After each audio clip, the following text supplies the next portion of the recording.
دي هي اللعبة اللي عملها مستر بيست، اللاب سوارمز.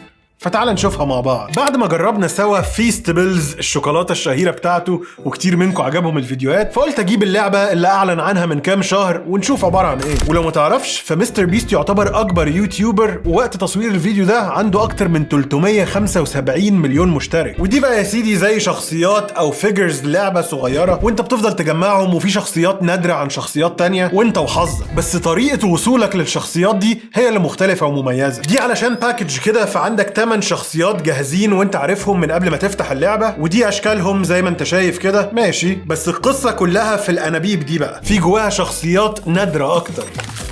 وعشان توصل لهم هتفتح الانبوبة وتملى جواها مية على الكيس اللي جوه كده زي ما هو، وتقفلها وترجها 30 ثانية، وكل اللي جوه ده هيدوب في المية. جه الوقت اننا نشوف الشخصية اللي مستخبية جوه. حاجة مقرفة جدا.